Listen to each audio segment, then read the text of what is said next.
the time that I spent here at Cornell working with Rich and Cindy is one of the greatest times of my life. And I've tried to create for my own graduate students the sense of support and intellectual engagement and love of learning, that I experienced.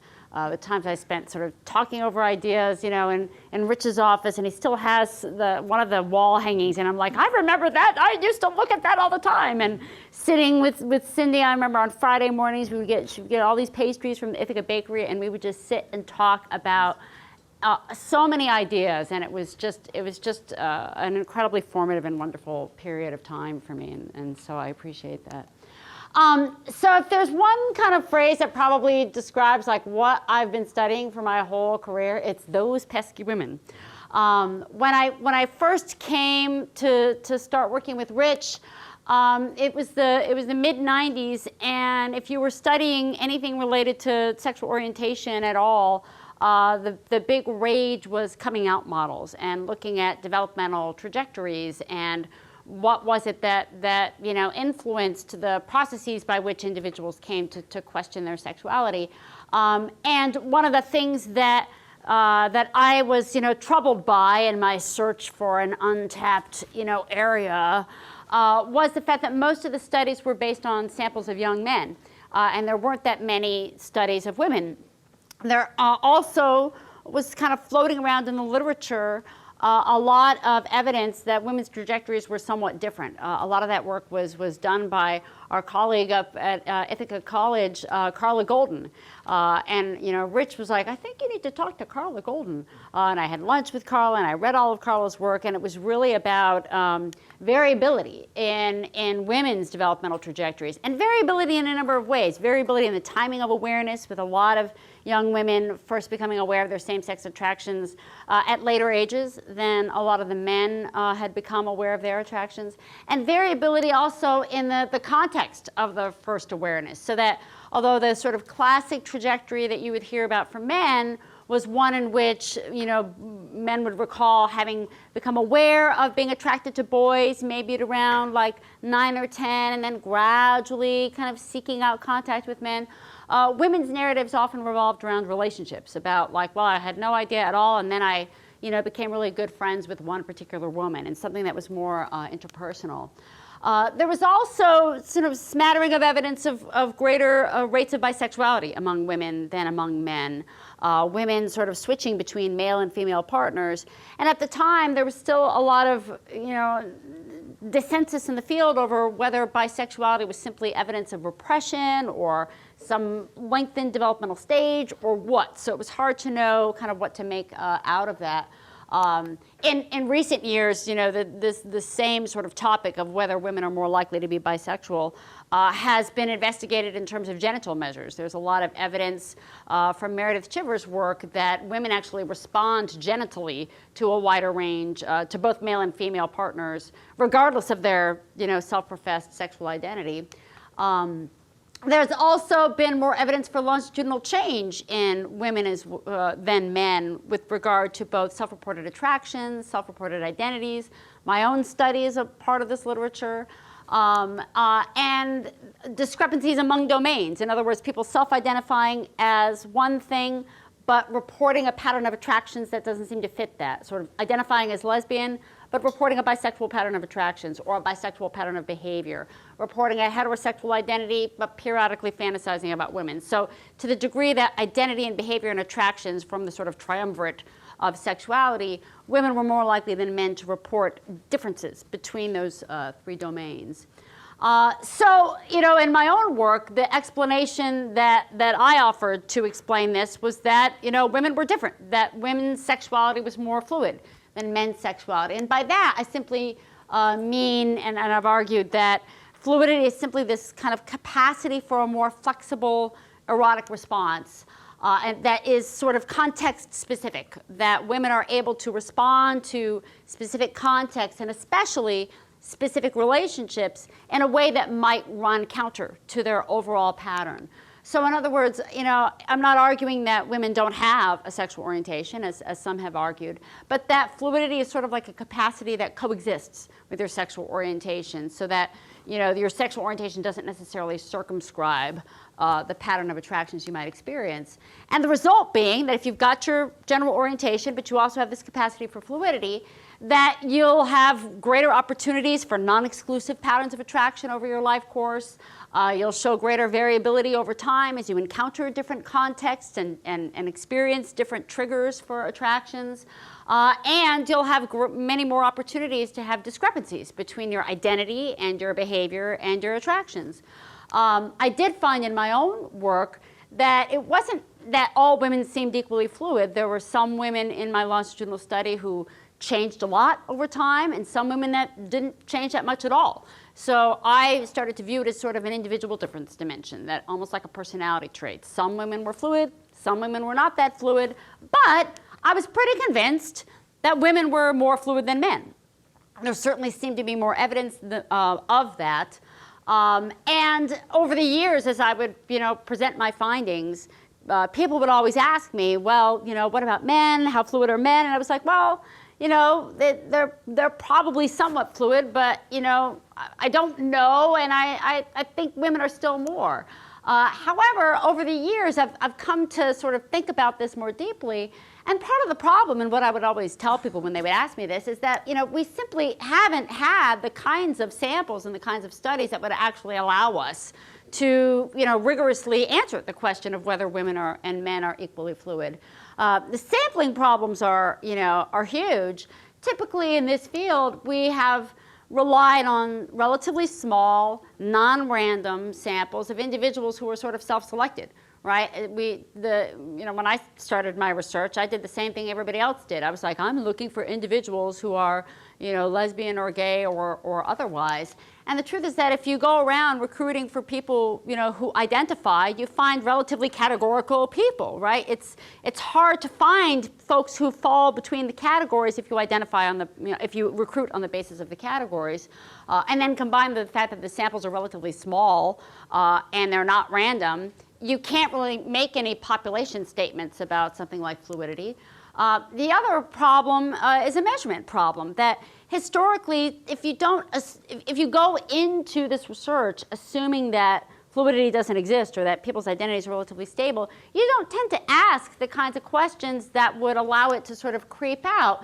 So, there are lots of, large sample studies of sexual identity, but most of those studies don't ask, gay identified men, so when was the last time, you masturbated to a fantasy about a woman? It just was like, that's not even why would you ask that question? So we haven't had the kinds of samples, and we haven't had the kind of questions that would really allow us to make a population statement about fluidity.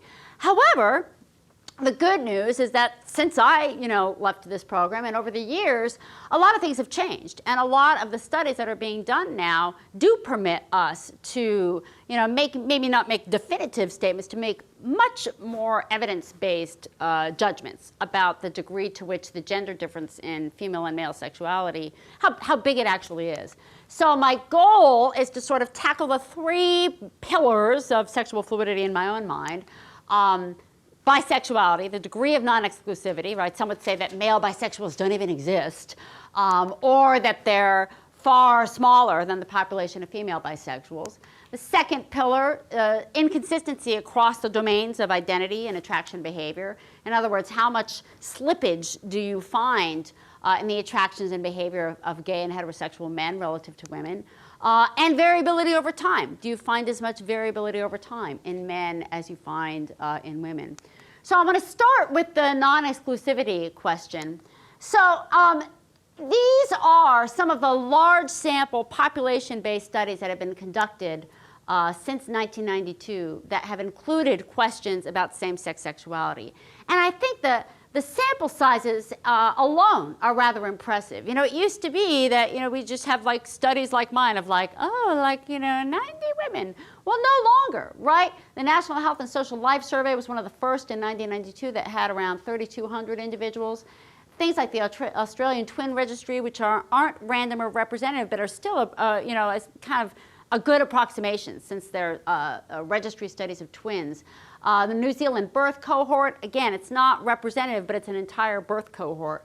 And then things like the National Survey of Family Growth, right? 13,000 Americans, random representative sample. Same thing with the repetition of that survey in 2008. So we actually now have some pretty impressive, samples that we can look at and actually ask at a population level just how common are exclusive same-sex attractions relative to non-exclusive attractions, because the historical presumption has been that exclusive same-sex attractions are really the modal type of same-sex attractions, and then there's the crazy bisexuals, out there somewhere.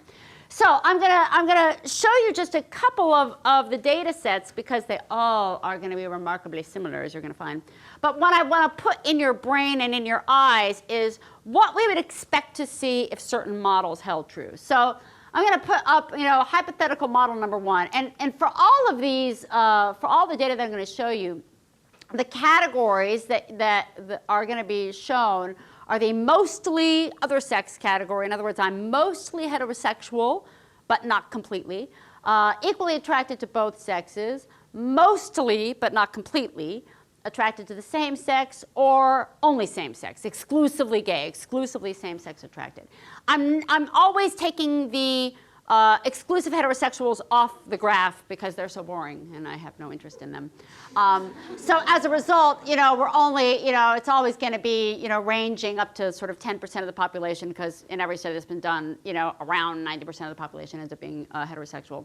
And we're always going to be dividing between men and women. So hypothetical model number one is that there are very few bisexuals in either men or women, that the gender differences aren't that big, but you just don't find very many bisexuals. And that would look like this, right? This is my hypothetical version of that, where you'd find that most of the same-sex attracted individuals are the yellow bars, right? They're the only same-sex folks. And then you have a smattering of bisexuals and the both sexes and mostly same-sex. And then, nobody really knows what to expect of the mostly heterosexuals, because, they're not supposed to exist at all, right? So, there might be a few of those because they're confused. Then there's hypothetical model two, which would be all women are bisexual, but no men are. All men are exclusively gay. And that you would expect to look something like this, where for the exclusively same-sex attracted folks, they'd basically be a large proportion of the men and almost none of the women. The bisexuals would basically be all the women and none of the men, and you still wouldn't expect, and again, for women, it might be that they are equally divided between the both sexes and the mostly same-sex, which is also sort of a bisexual category. And you still wouldn't expect very much action in the mostly heterosexual group. So what's it going to be? Is it going to be no bisexuals, which would look like this, or female bisexuals only, which would look like this? So what do we find if we look at the 13,000 individuals surveyed in the National Survey of Family Growth in 2002? Neither, right? Basically, you see that most of the population of same-sex attracted folks are the mostly heterosexuals, who we didn't really think anything was going to happen with at all. If you just focus on these three groups, the both sexes, mostly same-sex and only sex, you definitely find that there are more exclusively gay men than exclusively gay women, but they're not even 2% of the men. If you include the bisexual categories, you definitely see that there's more bisexual women than bisexual men, but still, these groups are totally overshadowed by the huge population of mostly other sex attracted individuals.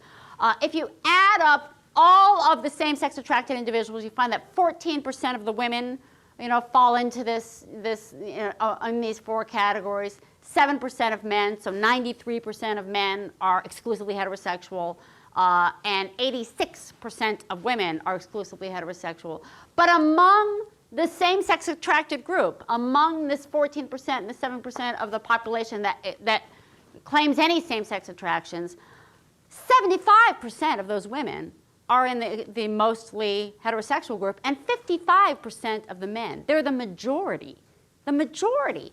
The exclusively same-sex attracted folks represent only 5% of the women. Only 5% of the same-sex attracted women are exclusively attracted to the same sex. Only 21% of the men. And if you add up all of the non-exclusive folks, they represent 95% of the same-sex attracted women and 79% of the same-sex attracted men.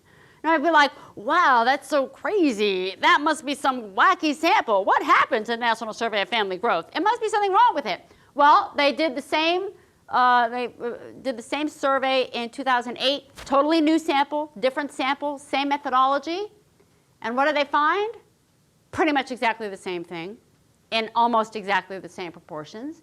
Then there's other fun studies to look at. The National Longitudinal Study of Adolescent Health, which in wave 3, how old were the kids in wave 3? Do you remember off the top of your head?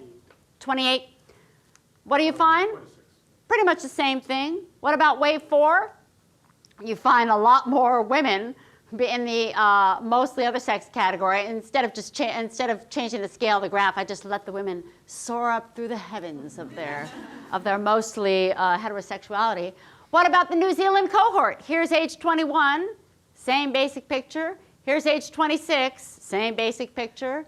Here's age 32, same basic picture, right? And in fact, if you look at all, and I've plotted these graphs for almost all of these studies, they all look the same. In every single one of them, the mostly heterosexual category is the single largest group of same-sex attracted individuals. You always find more exclusively attracted men than women, but that's still overshadowed, right? So I want to plot for you. I took all of those studies and I plotted them over time. So if we just look at the proportion of each sample that was exclusively attracted to the same sex, right? This is what you find. So we're only going up to 3%, right? Even most of those studies find between 2.5%, around 2.5% of men being exclusively attracted to women, at the most. And for women, it tends to be less than 1% of the total population. And so you find a robust gender difference, right? You do find consistently that there are, in population-based studies, more exclusively attracted men than exclusively attracted women. If we look at bisexual patterns of attraction, in other words, anything that's attractions to the same sex and the other sex, regardless of what the ratio of attractions is, you find the opposite pattern. Far more women than men. And here, we're up to 20% of the population, right? We've taken a totally different scale, right? And actually, the best way to get a sense of how much more common bisexual attractions are than exclusive attractions is to superimpose them. I decided to put along the bottom little black bars to represent in these same surveys the proportion of the population that's exclusively attracted, and there they are, right? Now, keep in mind that for, ever since the history of research on sexual orientation, we've been studying lesbians and gay men and not bisexuals, presuming that they are the modal type of gay person. Are they? Are they? Are they down here? There's a tiny little population, right? The other thing that I think is really interesting is that if we focus on change over time, I notice that if you focus on the men, the proportion of exclusively attracted men hasn't really changed over time. It goes up and it goes down, but there's no kind of linear trend. There's also no real linear trend with regard to the proportion of bisexually attracted individuals. For women, there doesn't appear to be any sort of linear change over time in the proportion of exclusively attracted individuals, but look at those bisexuals, right? My suspicion is that the historical changes in awareness and acceptance of same-sex sexuality don't appear to have much effect on individuals who are exclusively attracted to the same sex. They do appear to be having some sort of an effect, or I would argue that they are, on individuals who have this capacity for attractions to both sexes. Like, to me, this suggests that to the degree that fluidity is a sensitivity to context, women appear to be responding more to the historical changes than men are. An alternative explanation is that, that here they were more sensitive to repression. That's possible too. We don't know. But I do think it's interesting that you see historical change in the women that you don't see among the men. So as far as I'm concerned, this is like the whole non-exclusivity thing. We shouldn't even bother talking about it. If I see another episode of a show that's like, bisexuals, do they exist? Or, a magazine cover that's like, the new strange phenomenon of bisexuality. It's like I want to throw up because there are few like phenomena in social science that have as much data as this one. The fact that non-exclusive attractions are more common than same-sex attractions, it just amazes me that we still know very little about it. And frankly, a lot of the health research suggests that the population of individuals with non-exclusive patterns of attraction and behavior have greater mental and physical health risks. So not only are they a larger part of the population, but they're more at risk. And yet it's still really difficult to get them included in studies. I mean, you just read, all the stuff on the same-sex marriage cases. They're like lesbian and gay marriage, lesbian and gay marriage. It's as if bisexuals don't exist and they don't, get married. And, I say this as a lesbian. I feel like the lesbians must speak up for the bisexual populations, and I really feel that it is, our responsibility as, queer researchers to speak up for, the underrepresented populations even in our own community. So let's move on to inconsistency across domains, slippage in the attractions or behavior of gay and heterosexual men. So I'm going to talk a little bit about a study that I've recently done in Salt Lake City where I collected data on kind of multiple indices of same-sex and other sex attractions and experience from about 159 women and 179 men in the Salt Lake City area, proving that you can, in fact, study, gay people in Salt Lake City. They were roughly equally divided among self-identified lesbians, self-identified bisexual, and self-identified heterosexuals. And we recruited them through Facebook, and I recruited all the heterosexuals first so that they didn't know that they were in a study with gay people. I was like, it's a study of sexuality and hormones, la, la, la. Because I didn't want to accidentally just get queer heterosexuals. I wanted some real Salt Lake City, like Mormon heterosexuals. I was like, this is the first time I'm studying real heterosexuals. It's so exciting. Like, I don't want to mess it up. So we did all the heterosexuals first so that I was certain that they were really heterosexual. And I was looking at how much consistency there was between their self-claimed label and their self-described pattern of attractions and sexual behavior. So again, let's look hypothetically at what we would expect to see if there was perfect consistency, right? So if we have their attractions here on the Kinsey scale, where this is exclusively heterosexual attractions, and that's exclusively gay attractions, and those are identity labels, you would expect a pattern like this, right? Where basically all of the self-identified heterosexuals would be claiming that their attractions were completely heterosexual, and all of the self-identified gay individuals in the red bars would claim that their attractions were also completely gay. And then these self-identified bisexuals would fall, in this middle ground, and you'd have perfectly neat categories dividing them up.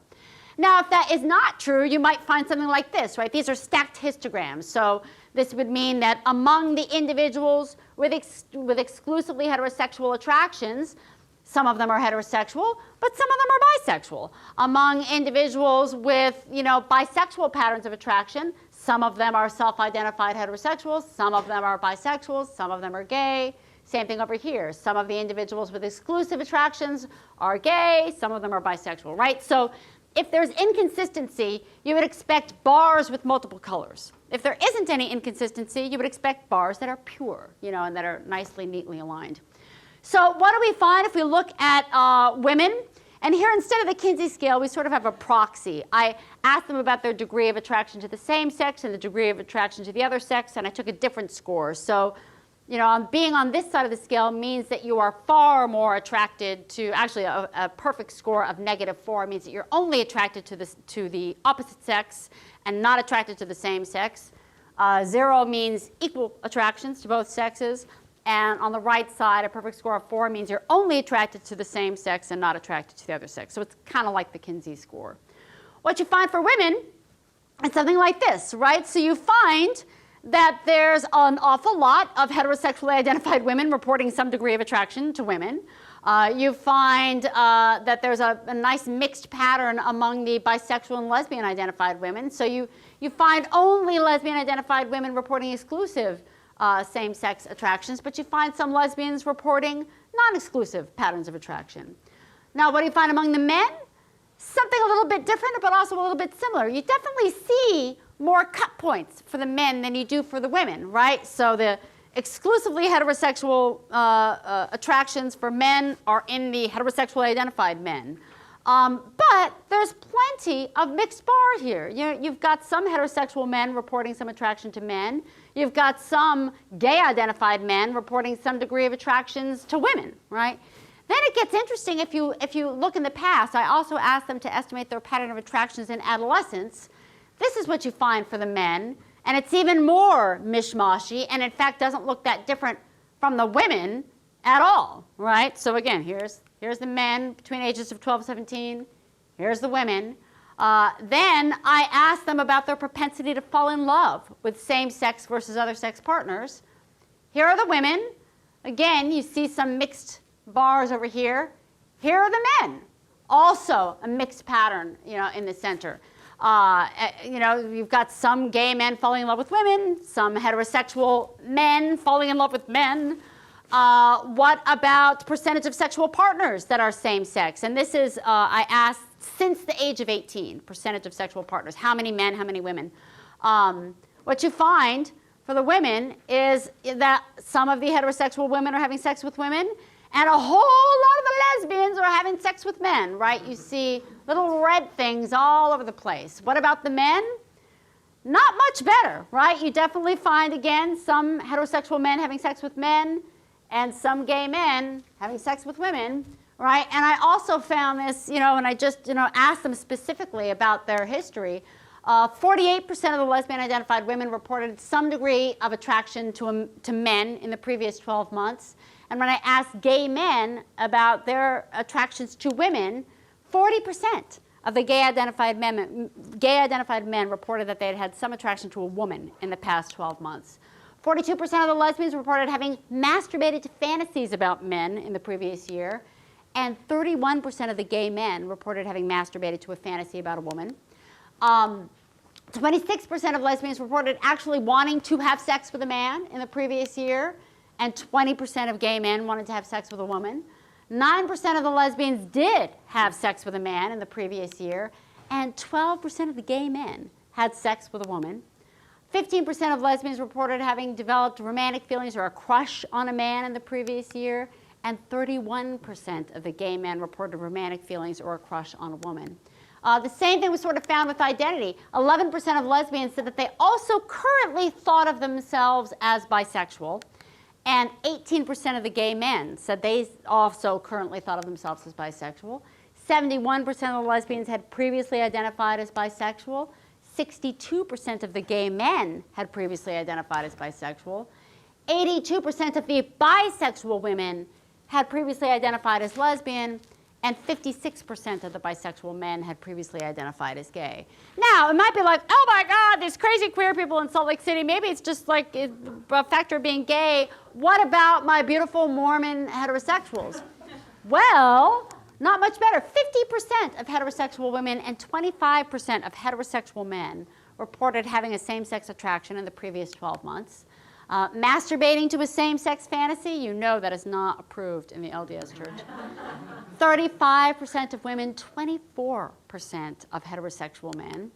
Propensity for same-sex love or romantic feelings or a crush, 20% of women and 13% of men. And actual same-sex contact, 2% of the heterosexual women, 9% of the heterosexual men.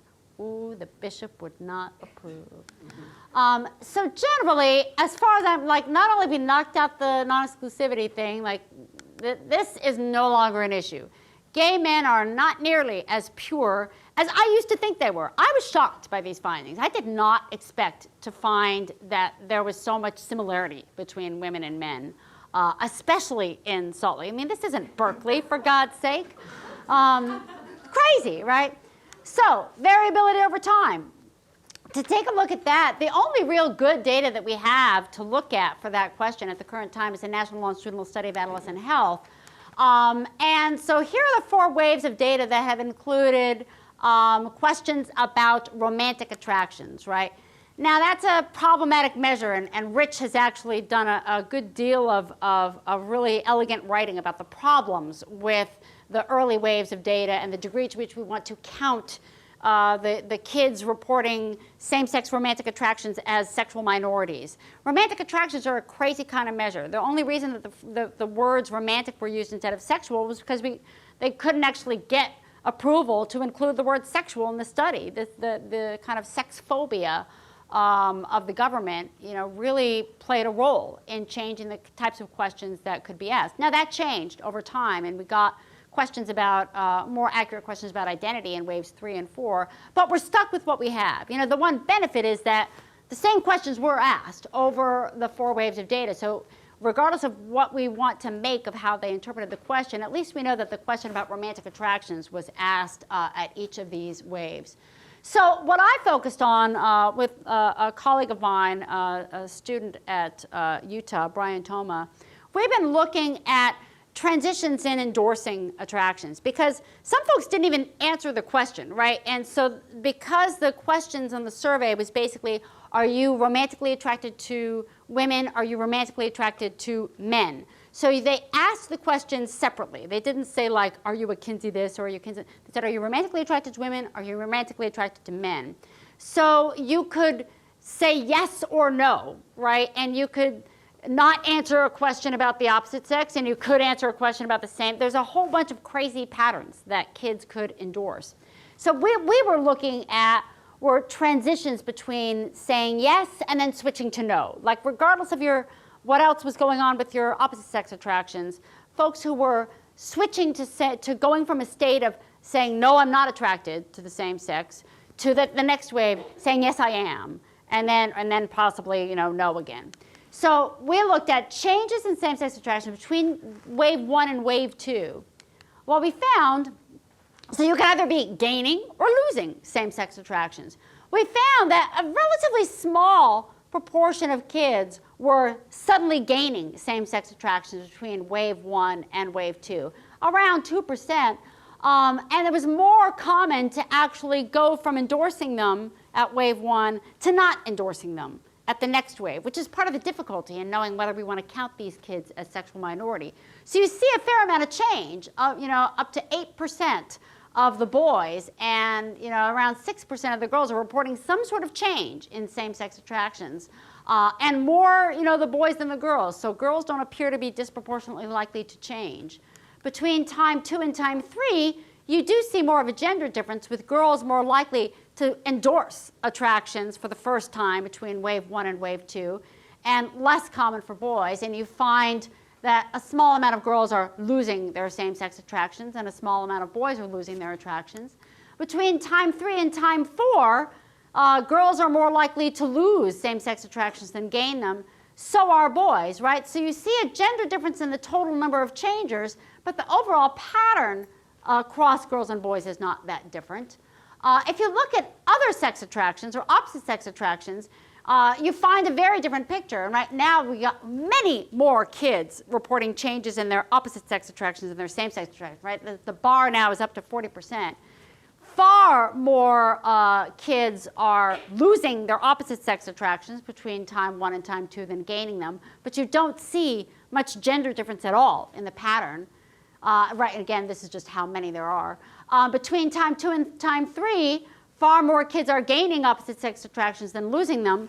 No gender difference at all. Between time 3 and time 4, you see more kids, around equal proportions, gaining as losing their opposite sex attractions. But again, no big gender difference, right? So if you look over time, changes in same-sex attractions among the girls, you see between time 1 and time 2, they're more likely to lose them. There's a big spurt in suddenly endorsing them between time 2 and time 3, and then they go back to sort of that first pattern. For boys, you do see a bit of a trend that as boys get older, they tend to stabilize. There are smaller proportions of boys changing their self-reported attractions as time goes on. But again, the ratios, the pattern of losing and gaining isn't all that different from what we saw from girls. And again, the patterns of changes in opposite sex attractions for girls and boys are almost identical. Here's the girls, here's the boys, right? They're almost exactly the same. The other thing we looked at is we just focused on the folks who had ever reported any sort of same-sex attraction at all, and then looked at the numbers of kids who switched to what we called an exclusive gay pattern. In other words, saying that you were same-sex attracted and you were not opposite-sex attracted, like you were definitely one and not the other. So we're only looking at kids who ever reported same-sex attractions. And what we were interested in is how likely is it to switch to an exclusively gay pattern versus to switch out of an exclusively gay pattern? Is that something you're more likely to come into, or is that something you're more likely to leave? So what we find is that roughly equal percentages of girls ever adopted an exclusively gay pattern as left it, right? That was something that over the 4 waves of data, if you just focus on folks who ever had same-sex attractions, about 40% of girls ever adopted an exclusively gay pattern, and 40% ever left it. For boys, they're much more likely to adopt an exclusively gay pattern than to leave it. Then we made it more restrictive. We looked at the kids who only ever adopted. In other words, they adopted an exclusively gay pattern at one time and never left it, never then switched back. So who are the kids who only ever adopted an exclusively gay pattern or only ever left it? You see the same basic pattern, but smaller numbers, right? So again, equal numbers of girls leaving as adopting. Boys are far more likely to adopt an exclusively gay pattern and never leave it. And it's much less likely for them to only leave an exclusively gay pattern and never re-adopt it. Then we did the same thing for bisexual attractions. And here's what we found. These were the girls, again, a much larger proportion, girls who ever adopted a non-exclusive pattern. In other words, I am attracted to men, I am attracted to women, both at the same time. Girls were just as likely to adopt that pattern over the 4 waves of data collection as they were to leave it. Boys were much more likely to leave a bisexual pattern than to adopt it. And the same thing was found, again, if you look at the folks who only ever adopted it or left it. Among girls, they're more likely to only have adopted bisexuality and never to stray away from it. Boys are more likely to only leave bisexuality and never to re-adopt it. So again, we find variability over time, roughly equal amounts of variability. It's the pattern of change that's different, not the propensity of change. So for all 3 of these, you do see gender differences that largely have to do with patterns of exclusivity versus non-exclusivity. But the gender difference is a lot smaller than I think researchers previously thought, and certainly than I previously thought. And again, most of the gender difference has to do with that propensity for exclusive versus non-exclusive patterns of attraction. So what are the implications of all this? I've started to now come to see fluidity not as something that's just specific to women, but as a general feature of human sexuality. And certainly this is something that you find in a lot of the historical and cross-cultural literature. I mean, if you read anthropological reports, you find plenty of evidence of fluidity. And they think we're crazy for having these, categories. And it's one thing to be like, I think historically we used to be like, oh, they don't realize that their fluid people are really gay people. And now I'm like, oh, we don't realize that our gay people are really like their fluid people. It's the same population. Fluidity is a general feature of human sexuality. The other thing I think is really relevant, I'm not suggesting that we should throw out categories like, gay and bisexual. I think that they're useful, but I think we have to remember as researchers that they're heuristics, they're shortcuts, that they're useful for making general sense out of the differences between people with exclusive patterns versus bisexual patterns versus mostly but not completely heterosexual patterns. But they are shortcuts. We're not, in fact, cutting nature at its joints. We're kind of imposing some joints on a very messy phenomenon. And I still think it's meaningful to make those differences and to use them to recruit samples and to do studies because they have meaning in our culture, but we have to be careful about presuming that they represent natural phenomena. I think the natural phenomena is a messy phenomena, like height, and is not categorical.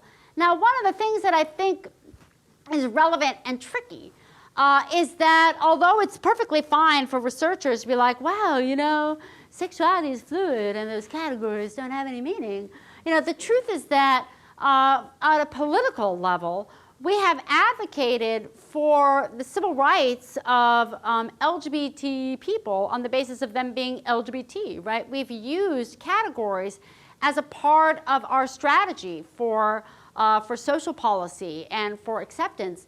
And that is really, really tricky now that we know that it's not true. This, came to my awareness in a really uncomfortable way during the most recent Supreme Court cases, when I found out in, I guess it was around May, I got an email from the lawyer for our side, the friendly, gay-friendly lawyer, I can't remember her name, saying, we've gotten, a brief has been submitted to the Supreme Court, and it references your work, and we'd like you to take a look at it, and let's talk about, whether, we want to file an affidavit. So basically, this was a very detailed brief and very well written, arguing that if you look at the history of equal protection cases that have gone up before the Supreme Court, the test that has been used to decide whether a group of people qualified for equal protection status was that they had to be a distinct, immutable group. And in fact, there have been Supreme Court cases that have tried to get equal protection status for older individuals, and they failed. Why? Older individuals are too diverse. They're not a distinct group. You can have older individuals who face discrimination, and also your age changes over the lifespan. Who are the older individuals? They're not the same group 1 year as they are another. Supreme Court wouldn't grant them status. Mentally disabled individuals did not get equal protection status in front of the Supreme Court. Why? Because they're too diverse. Some individuals have very severe disabilities. Some individuals don't have very severe disabilities. Some individuals' disability changes over time. So this author basically used this case law and said, look at Dr. Diamond's work. She shows that sexuality is fluid. The population of individuals with same-sex attractions in 1 year may be different than it is in another year, and the population is incredibly diverse. Some individuals have exclusive attractions. Some people have non-exclusive attractions. Some people can marry someone of the same sex. Some people could marry, someone of either sexes. They just don't meet the standard that the Supreme Court itself has set up. And I read this and I'm like, Judy, why I've destroyed my people, All I could do, and I submitted an affidavit that basically said, I disagree with the conclusions being drawn from my work, but I couldn't disagree with what they were saying about my work. Everything that they were saying about my work was actually true. Are we a diverse group? Yeah. Does it change? Yeah. Oh my God, we're screwed, right? Now, luckily, I remember listening to the argumentation. It didn't seem, the whole thing about criteria for equal protection status, it didn't really come up. The only time it really came up, Scalia asked one question about whether gay people were too powerful to qualify, to need equal protection status. But the issue of the diversity of the group never came up, thank God. And as far as I can tell, it hasn't come up in the dissenting opinions. So we dodged a bullet. However, I feel like that was a really important bullet to dodge, because it suggests to me that we can make strong claims for civil rights protections that don't rely on the immutability and distinctiveness and uniqueness of these groups.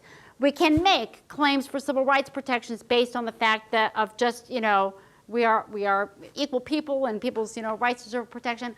I feel like as a community, the queers have to stop saying, please help us, we're born this way and we can't change, as an argument for legal standing. I don't think we need that argument, and that argument is going to bite us in the ass, because now we know that there's enough data out there that the other side is aware of as much as we are aware of it. And it's time for us to make better arguments for why we need equal rights and privileges. And finally, in terms of a research, because that's a policy perspective, but from a research perspective, I've spent most of my life studying gay and bisexual women, and now I'm like, wow, the really crazy people are the gay men and the heterosexual women. They are far more interesting. And so I feel like if I look at the next 15 years of my career, my question is, what is up with those crazy heterosexual women and those crazy gay men? And maybe if you have me back in another 15 years, I'll have an answer to that. Thank you very much.